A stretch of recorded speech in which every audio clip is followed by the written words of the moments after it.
Hello dear friends, আপনারা এখন West Bengal joint entrance examination বোর্ডের অফিসিয়াল ওয়েবসাইটে আছেন। মূলত আপনারা থাম্বনেল দেখে বুঝতে পেরেছেন যে অ্যাকচুয়ালি ভিডিওটি কী নিয়ে হতে চলেছে। তো প্রতি বছর কিন্তু এই আপনাদের পারফরম্যান্স সার্টিফিকেটস এটা কিন্তু লাগে, যে সমস্ত স্টুডেন্ট জয়েন্ট এন্ট্রান্স এক্সামিনেশনের মাধ্যমে ফার্মেসি, আর্কিটেক্ট, ইঞ্জিনিয়ার বা অন্যান্য যে কোর্স করে তাদের কিন্তু সরকারি বেসরকারি প্রত্যেকটি কলেজে কিন্তু WBJEE এই প্রোফার্মা লাগে। তো এই WBJEE মাধ্যমে ভর্তি হতে গেলে কিন্তু এই প্রোফার্মা যেমনই লাগে ঠিক তেমনই প্রোফার্মা কোনটা কোন কাজে লাগে এবং কোন স্টুডেন্টদের জন্য অ্যাপ্লিকেবল সেটা কিন্তু আপনাদেরকে জানতে হবে, নাহলে আপনি যে প্রোফার্মা লাগবে আপনি অন্যটা নিয়ে চলে যাবেন। তো মূলত আপনাদেরকে আমি আজকে দেখাবো যে এই প্রোফার্মা ফুল ডিটেলস কাদের জন্য কোন প্রোফার্মা এবং টোটাল কোন গভর্নমেন্ট কলেজে এবং সেলফ ফিন্যান্সিং ইঞ্জিনিয়ারিং কলেজ, যে ফাইন্যান্সিং ইঞ্জিনিয়ারিং কলেজগুলো বা টেকনোলজিক্যাল যে ইনস্টিটিউটগুলো আছে all over state in West Bengal, সেই পুরো টোটালটা কিন্তু আমি জানাবো। তো সরাসরি আমরা সেই প্রোফার্মার যে সার্টিফিকেট কিভাবে বানাবেন, কোথায় পাবেন, সবটাই কিন্তু আপনাদেরকে আমি বলবো। প্রথমেই আগে বলে দিই, প্রোফার্মা A1 মাথায় রাখবেন। প্রোফার্মা A1 কি বলছে? Residential or domicile certificate for candidate residing in the state of West Bengal continuously for at least 10 years on 13 December 31 December 2022। তো অ্যাটলিস্ট এই তারিখ পর্যন্ত 2022-এর 31 তারিখ পর্যন্ত ডিসেম্বরের আপনি যদি এখানকার 10 ইয়ার্সের বাসিন্দা হন সেক্ষেত্রে কিন্তু আপনার প্রোফার্মা A1 লাগবে। অর্থাৎ যে সমস্ত ক্যান্ডিডেট এখানকার মানে পার্টিকুলার রেসিডেন্সিয়াল তাদের কিন্তু লাগবে। এবার আসি সার্টিফাইড দ্যাট, অর্থাৎ আপনাকে সার্টিফাইড করছে যে আপনি যে ক্যান্ডিডেট আপনার নামটা, সন অফ, ডটার অফ, আপনি যদি মেয়ে হন সেক্ষেত্রে ডটার, সন হলে সেক্ষেত্রে সন। এছাড়াও resident permanent of West Bengal at village or house number, ঠিক আছে? আপনি ভিলেজের নাম দিতে পারেন কিংবা হাউসের নাম্বার দিতে পারেন। সবার কিন্তু হাউসের নাম্বার থাকে না, সেক্ষেত্রে আপনি আপনার ভিলেজ দিলেন। স্ট্রিট, স্ট্রিট বলতে আপনি যে পাড়াতে থাকেন সেখানকার বা যে কলোনি। এবার আসি পোস্ট অফিস, সেই পোস্ট অফিসটা আপনি দেবেন এবং PS, যেটা আমরা শর্টকাটে PO বলে থাকি, পোস্ট অফিস, পুলিশ স্টেশন, এটা আপনি জানেন, আপনি দিয়ে দেবেন। এবার কোন ডিস্ট্রিক্টে আপনি বসবাস করছেন ডিস্ট্রিক্টে দেবেন। আন্ডার ড্যাশ অ্যাসেম্বলি, অর্থাৎ আপনি যে অ্যাসেম্বলি বা বিধানসভা অ্যাসেম্বলি কনস্টিটুয়েন্সি সেটা কিন্তু আপনাকে উল্লেখ করতে হচ্ছে, উল্লেখ করলেন।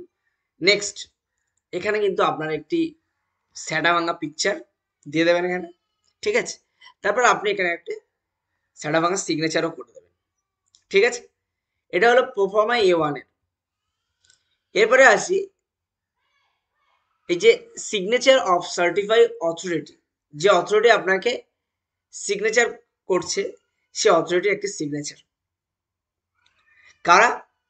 এটা হতে পারে আপনার এ গ্রেজেড অফিসার, গ্রেজেড অফিসার বা কোনো SDO, BDO বা গ্রুপ এর অফিসার। তার ফুল নেম ব্লক লেটার এখানে লিখবেন। তার designation with seal, official seal সেখানে কিন্তু দিতে হবে। এরপরে আসি অফিস অ্যাড্রেস, উনি যে অফিসে জব করেন বা যে জায়গায় সেখানে দিতে হবে। এছাড়াও অফিস ফোন নাম্বার, অপশনাল তার মোবাইল নাম্বার। এবার আসে আইডি নাম্বার, এটা অপশনাল, তো এক্ষেত্রে না দিলেও চলবে আইডি নাম্বারটা, মানে এটা এমপ্লয় আইডি যেটা বলা হয়, ঠিক আছে? এটা হচ্ছে প্রোফার্মা A1 এর। এবার আসি প্রোফার্মা A2। এখানে কি বলা হয়েছে? রেসিডেন্সিয়াল আর domicile certificate for candidates residing in the state of West Bengal continuously for at least 10 years as on 31 December 2022। অর্থাৎ এক্ষেত্রে সেম সার্টিফাইড দ্যাট ঠিক আছে। 10+2 এক্সামিনেশন, এখানে এটা হচ্ছে ইনস্টিটিউট থেকে দেবে। এখানে ভিলেজ নেম, যেটা স্টেট বলেছি আগেরটা যারা দেখেছেন, আমি আর রিপিট করছি না। Post office, police station, district এখানে উল্লেখ করবেন, অ্যাসেম্বলি এবং স্যাডাভাঙা পিকচার আর স্যাডাভাঙা সিগনেচার তো আপনাকে করতেই হচ্ছে, এটা আপনি দিলেন। এবার নেক্সট আসি ওই সিগনেচার অথরিটি, ঠিক আছে, তার যে কার্যকলাপগুলো বাকি ছিল সেগুলো এখানে করে দিতে হবে।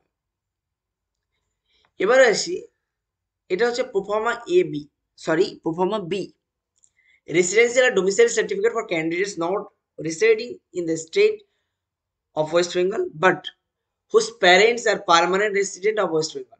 সে হয়তো থাকে না, বাইরে থাকে, বাট তার বাবা মা কিন্তু পার্মানেন্ট রেসিডেন্ট, সেক্ষেত্রে কিন্তু তার এই প্রোফর্মা বি লাগবে। ঠিক আছে, সেক্ষেত্রে এটা করতে হবে সেম প্রসিডিওর, সেম। এখানে শুধু আপনার ছবি লাগবে আর সঙ্গে আপনার বাবা অথবা মায়ের ছবি লাগবে। এখানে বাবা মায়ের সিগনেচার যে কোনো একজনের, এখানে আপনার সিগনেচার, তারপরে যে অথরিটি আছে, যে অথরিটিকে দিয়ে করাবেন সেটা এখানে। এবং অথরিটির কথাটা আমি বলে দেবো যে কাদের কাদের দিয়ে করালে আপনি অ্যাপ্লিকেবল হবেন। এবার আসি ইনকাম সার্টিফিকেটের কথা। দেখতে পাচ্ছেন এখানে গার্জেন নাম থাকবে, ক্যান্ডিডেট নাম থাকবে, সমস্ত কিছু সেম। তারপরে কত টাকা সেটা উল্লেখ করবেন এবং ক্যান্ডিডেট সিগনেচার করবে এখানে। তারপরে এখানে ক্যান্ডিডেটের একটা পিকচার হবে, যেমনটি বলেছিলাম তেমনই পিকচার, ঠিক আছে, যেন কোনো সেলফি না হয়, অফিসিয়াল পিকচার হয়। স্যাডা ভাঙা পিকচার দিতে বলেছি বলে আপনি সেলফি তুলে দিয়ে দেবেন, এটা কিন্তু কোনোভাবেই চলবে না। বোঝাতে পারলাম নিশ্চয়ই? তারপর এটা যেমনটি ফিল আপ করতে হয় তেমনটি ফিল আপ করবেন, যে অফিসারকে দিয়ে করবেন আপনি সেটা করে নেবেন। এবার আছে হচ্ছে ফিজিক্যাল লিমিটেশন, যদি কিছু থাকে সেক্ষেত্রে আপনাদেরকে কিন্তু মেডিকেল ডক্টরের দ্বারা কিন্তু আপনাকে করতে হবে। এটা হচ্ছে চিফ মেডিকেল অফিসার অর্থাৎ সিএমও, ঠিক আছে, অথবা এমএস, মানে যে medical superintendent of the government health care institution, কোনো যে কোনো ইনস্টিটিউশনে হলে হবে। সেটা আপনি আপনার নিজের পরিচিত কাউকে যদি দিয়ে করাতে পারেন করতে পারেন, অথবা আপনার যে বিএমওইচ আছে, মানে ব্লক লেভেল যে মেডিকেল অফিস, বা আপনার যে রেজিস্ট্রেশন গভর্নমেন্ট জব করে কোনো ইনস্টিটিউটে, মানে আপনার এলাকার স্বাস্থ্যকেন্দ্রের অফিসার হলেও হবে, সেক্ষেত্রে কোনো অসুবিধা নেই। তার নাম ডেজিগনেশন লাগবে এবং তার উইথ সিল লাগবে, যে গভর্নমেন্ট জব করে, কিন্তু শুধু এমবিবিএস হলে হবে না, গভর্নমেন্ট জব করতে হবে। এবার আসে সার্টিফিকেট গিভেন, সেখানে উল্লেখ করবে ডিসেবিলিটি কতটা, ভিজুয়াল ইম্পায়ারমেন্ট থাকলে সেটা কতটা, এটা অপথলমোলজিস্ট করবে, লোকোমোটর ডিসেবিলিটি, অর্থোপেডিক হতে হবে এটাকে, ঠিক আছে, এই দুটো ভাবতে হবে আপনাকে।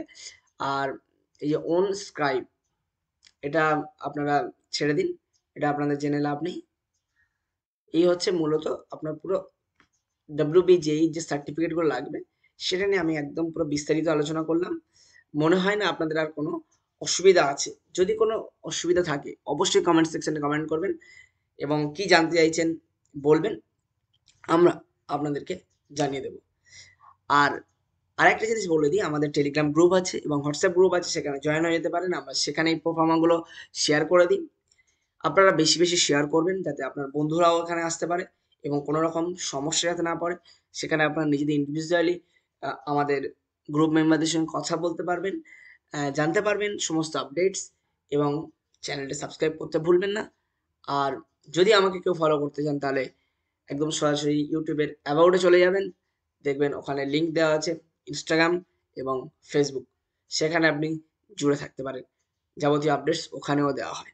ভালো থাকবেন, সুস্থ থাকবেন।